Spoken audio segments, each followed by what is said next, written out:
Okay, now it is. Hi, Erin. Hi, Eric. Thank you for watching my presentation about the PHS Geek program. So I'm going to tell you about this program.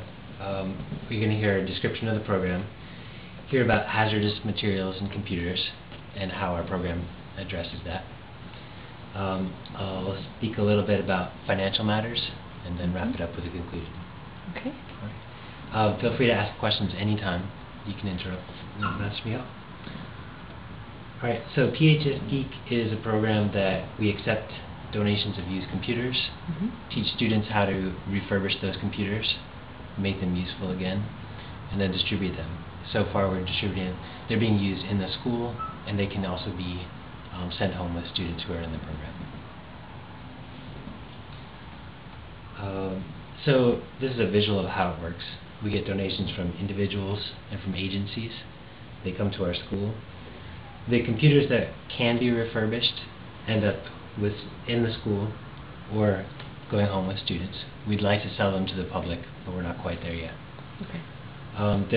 In any batch of donations, there's always some computers that just don't work. They can't be saved. So we have to dispose of those responsibly, which means recycling. Right. So there's a number of hazardous materials in computers. The primary ones that we're aware of so far are lead, mercury, brominated flame retardants, and cadmium. Lead is oftentimes the hazardous material that there's the most of. Okay. In the old CRT monitors, there can be 2 to 4 pounds of lead. That's why those monitors are so heavy, because there's radiation in the computer basically shoots radiation at the glass screen, so you need lead to shield people from that. Oh. There's actually lead in the glass to shield us from the radiation. That's interesting. And most of the computers that we get donated are old enough that they still have those CRT monitors. If we didn't run this program, a lot of those monitors would end up in landfills. Okay. So with our program, those either get used longer or they get disposed of properly, where the lead is actually removed instead of just thrown away. Yeah. Lead has a number of things it can do to people. It can damage your nervous system, cause blood and brain disorders. That's why we don't have lead paint anymore. Right. Causes learning disabilities for kids. Mercury. Mercury is interesting. It's found more in flat panel screens. Mercury can be quite harmful. Mercury poisoning can be fatal. So it's easy to say that mercury is bad in computers, but mercury allows computers to be more energy efficient, and so if you use less energy from a fossil fuel plant, which also releases mercury, having mercury in computers can actually release less overall mercury into the atmosphere. Brominated flame retardants. It's very bad if your computer catches on fire and you don't have time to get out of your house.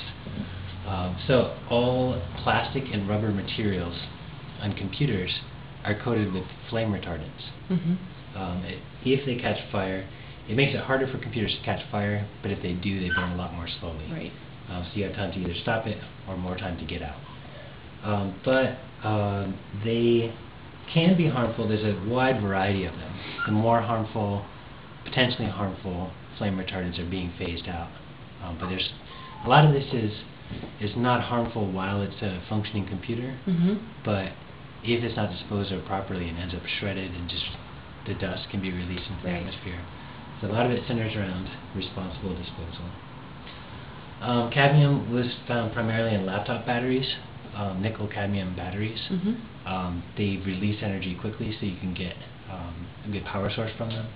But cadmium can cause damage to the lungs if it's breathed in, which can happen in factories, but also again with disposal. Right.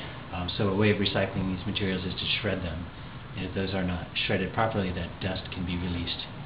People can breathe it. I believe it also bioaccumulates, but I think I might be confusing that with another substance. Alright, so This summarizes how much is in each PC. It's hard to say because different monitor sizes will have different amounts. It's difficult to compare those amounts to each other because there's kilograms of lead, but milligrams of mercury, small amounts of mercury, can be as harmful as kilograms of lead.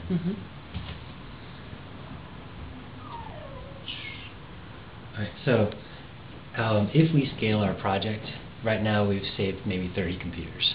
So if we run another donation cycle, we could save another 30 computers, could be 50. So we can, the more we scale our project, the more of these hazardous materials we remove from the waste stream. So they either remain in use or they get disposed of properly. All these computers have value. If they're refurbished, they save somebody from having to buy a new computer. But not everybody who gets a refurbished computer would have bought a brand new computer. Right. So you can't just say $250 per computer or something and multiply that.